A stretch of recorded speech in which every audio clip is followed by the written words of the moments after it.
இன்றைய நாளில் ஆண்டவர் உங்களை பார்த்து சொல்கிற காரியம், அவர் உங்களுக்கு வழியை காட்டுவார். ஆண்டவர் உங்களுக்கு வழியை காட்டுவார். நம்முடைய தேவன் வனாந்திரத்திலே வழிகளையும் அவாந்திர வழிகளிலே ஆறுகளையும் உண்டாக்குகிற தேவன்.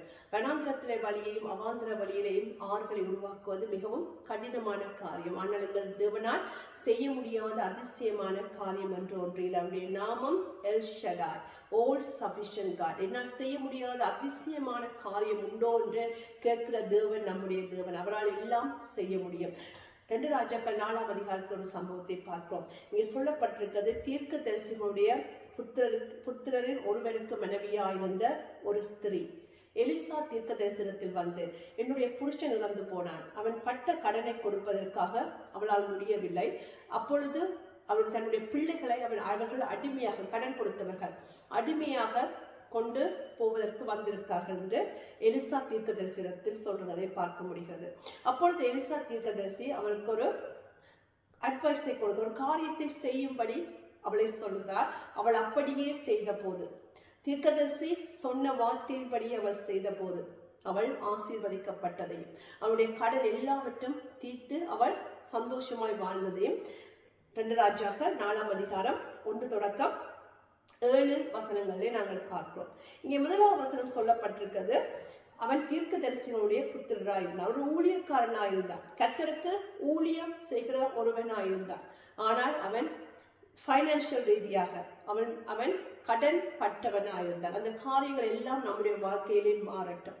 தாவீது இப்படியாக சொல்கிறார், நான் இளைஞனாயிருந்தேன், இப்பொழுது முதிர் வயதுள்ளவனாக இருக்கிறேன். ஆனால் நீதிமான் கைவிடப்பட்டதையும் அவன் சந்ததி அப்பத்துக்கு இறந்து திரிந்ததையும் நான் காணவில்லை. நீதிமான் ஒருபோதும் கைவிடப்படுவதில்லை, அவனுடைய சந்ததி அப்பத்துக்கு இறந்து திரிவதும் இல்லை. இவன் நீதிமான் அல்ல, இவன் தீர்க்கதரிசிகள் புத்திரன், சன்ஸ் ஆஃப் ப்ராஃபிட்ஸ். அந்த நாளிலே அவர்கள் தீர்க்கதரிசிகளை, பெரிய தீர்க்கதரிசிகளை பயிற்றுவிப்பார்கள். அப்படி ஒரு ஊழியக்காரனாக கர்த்தருடைய நாமத்திலே தீர்க்க தரிசனம் சொல்லுகிறவனாக அல்லது அதுக்கு பயிற்சி பெறுகிற ஒருவனாக அவன் இருந்திருக்கான். வேதம் சொல்லுகிறது, ஆண்டவர் தன்னுடைய ஊழியக்காரருடைய சுகத்தை விரும்புகிற தேவன். முதலாவதாக நாம் ஒரு காரியம் அறிய வேண்டும், தேவனுடைய பிள்ளைகள் குறைவுகளோடு இருப்பது ஆண்டவருடைய சித்தம் அல்ல. அவன் குறைவோடு இருந்திருக்கான்னு சொன்னா ஏதோ ஒரு காரியத்தில் அவன் தவறி இருக்கிறான். தேவனுடைய ராஜ்யத்தையும் நீதியையும் முதலாவதாக தேடுங்கள், அப்பொழுது உங்களுக்கு தேவையான எல்லாம் கொடுக்கப்படும். கர்த்தரின் மேய்ப்பனாய் இருக்கிறார், நான் ஒருபோதும் தாழ்ச்சி அடைவதில்லை. இது சங்கீதக்காரனுடைய அறிக்கையா இருக்கு. இதற்கு பிரியமானவர்களே, நம்முடைய வாழ்க்கையில் நாங்கள் குறைவுகளோடு இருப்பது கர்த்தருடைய சித்தம் அல்ல. இப்பொழுது நாம் குறைவுகளோடு இருப்போம் என்று சொன்னால், ஆண்டவர் இந்த நாளில் உங்களை பார்த்து சொல்லுகிற காரியம், நான் உனக்கு வழியை உருவாக்குவேன், நான் உனக்கு வழியை உருவாக்குவேன். அவள் தீர்க்க தரிசனத்தில் வந்தார், தன்னுடைய பிரச்சனையை சொன்னார். அப்பொழுது தீர்க்க சொல்லுகிற எலிசா சொல்லுகிற காரியம் என்ன? அவன் ஒரு ப்ரொஃபெட்டிக்கல் இன்ஸ்ட்ரக்ஷனை கொடுக்கிறான். நீ இந்த காரியத்தை செய்ய வேண்டும் என்ற இன்ஸ்ட்ரக்ஷனை கொடுக்கும் போது அவள் அப்படியே கீழ்ப்படிந்தவளாக, அவள் ஒரு வார்த்தையும் கேட்கவில்லை, இது எப்படி ஆகும் என்று கேட்கவில்லை, இது எப்படி சாத்தியமாகும் என்று கேட்கவில்லை. அவள் அப்படியே கீழ்ப்படிந்தாள். கர்த்தருடைய வார்த்தைக்கு நாங்கள் கீழ்ப்படிந்து நடக்கும் போது கர்த்தர் நம்முடைய வாழ்க்கையிலே வழியை உருவாக்குவார். கர்த்தர் நம்முடைய வாழ்க்கையை ஆசீர்வதிப்பார். எப்படியாக அந்த மனுஷியையும் தீர்க்கதரிசியுடைய புத்திரனுடைய மனைவியையும் அவருடைய 2 குமாரர்கள் என்று சொல்லப்பட்டிருக்கிறது, அந்த 3 மனுஷர்களை ஆண்டவர் எப்படியாக ஆசீர்வதித்தாரோ, அவருடைய கடன்களை எல்லாம் தீர்க்க எப்படி உதவி செய்தாரோ, அப்படியே நம்முடைய வாழ்க்கையும் அவர் செய்ய வல்லவராயிருக்கிறார். என்ன சொல்கிற காரியம்? எலிசா சொல்கிற காரியம், அப்பொழுது அவன், நீ போய் உன்னுடைய அயல் வீட்டுக்காரர் எல்லா இடத்திலும் அநேகம் வெறும் பாத்திரங்களை கேட்டு வாங்கி உள்ளே போய் உன் பிள்ளைகளுடைய உள்ளே நின்று கதவை பூட்டி அந்த பாத்திரங்கள் எல்லாவற்றிலும் வாட்டு நிறைத்ததே ஒரு பக்கத்தில் வை என்று சொன்னான். அவள் அவரிடத்தில் போய் தன் பிள்ளைகளுடைய கதவை பூட்டி கொண்டு அவர்கள் பாத்திரங்களை அவளிடத்தில் கொடுக்க அவள் அவைகளில் வார்த்தாள். அந்த பாத்திரங்கள் நிறைந்த பின்பு அவள் தன் மகன் ஒருவனை நோக்கி, இன்னும் ஒரு பாத்திரம் கொண்டு வா என்றாள். அதற்கு அவன், வேறே பாத்திரம் இல்லை என்றான். அப்பொழுது எண்ணெய் நின்று போயிட்டு அவள் போய் தேவனுடைய மனுஷனுக்கு அதை அறிவித்தாள். அப்பொழுது அவன், நீ போய் இந்த எண்ணெயை விற்று உன் கடனை தீர்த்து மீந்ததெல்லாம் கொண்டு நீயும் உன் பிள்ளைகளும் ஜீவனம் பண்ணுங்கள் என்றான். ஆமென். கர்த்தர் அந்த நாளிலே அவனுடைய கடனை அடைக்க பண்ணி அவளை ஆசீர்வாதமாக வாழ பண்ணினதை பார்க்க முடிகிறது.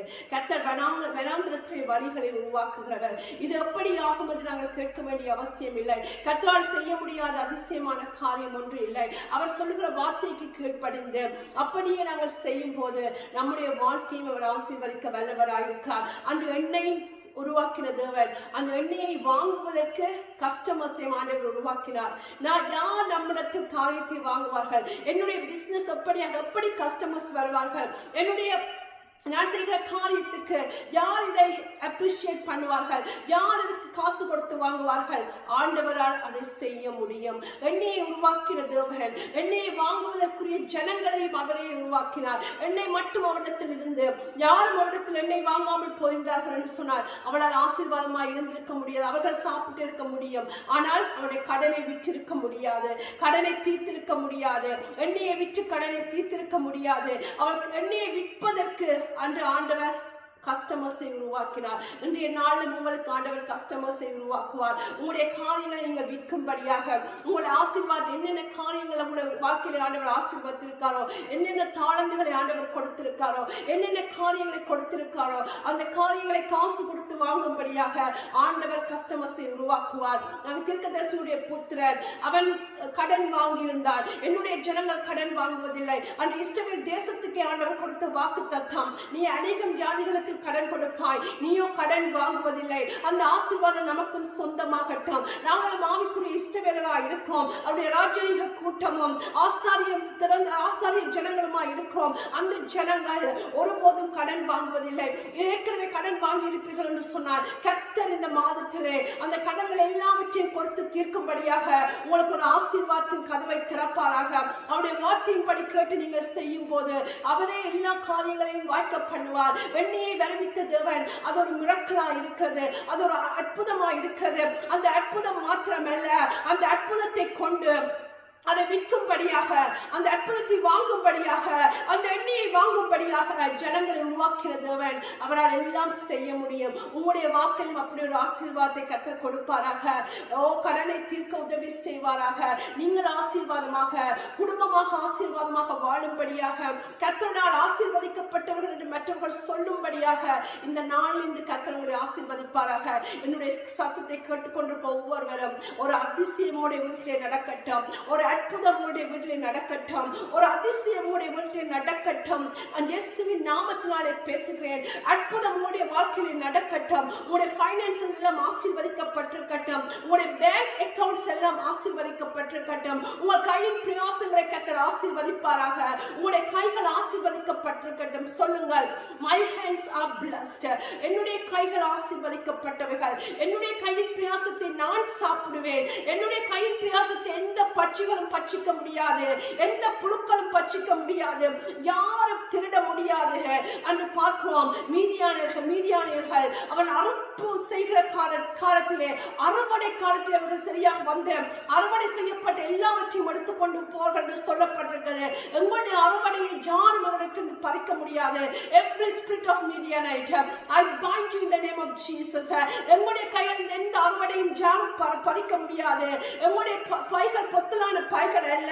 எங்களுடைய கையின் பிரயாசத்தை நாங்கள் சாப்பிடுவோம். என்னுடைய கைகள் ஆசீர்வதிக்கப்பட்டிருக்கும். என்னுடைய வேலைத்தளம் ஆசீர்வதிக்கப்பட்டிருக்கும். என்னுடைய பேங்க் அக்கவுண்ட்ஸ் ஆசீர்வதிக்கப்பட்டிருக்கட்டும். என்னுடைய ஃபைனான்ஸ் எப்போதும் ஆசீர்வதிக்கப்பட்டிருக்கட்டும். நாங்கள் சாப்பிட்டு திருப்தியாகி மற்றவர்களுக்கு கொடுக்கத்தக்கதாக கர்த்தர் நம் ஒவ்வொருவரையும் ஆசீர்வதிப்பாராக.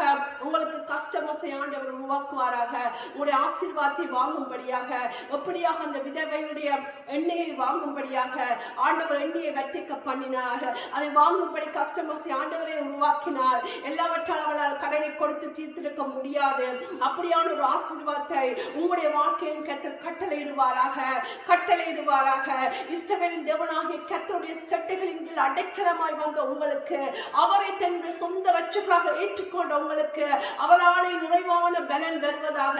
அந்த ஃபுல் ரிவார்டு, நீங்கள் செய்த எல்லா நல்ல காரியத்துக்குரிய ரிவார்டு உங்களுக்கு இந்த மாதத்திலே வரட்டும். அப்படியாக உங்கள் ஒவ்வொருவரையும் கர்த்தர்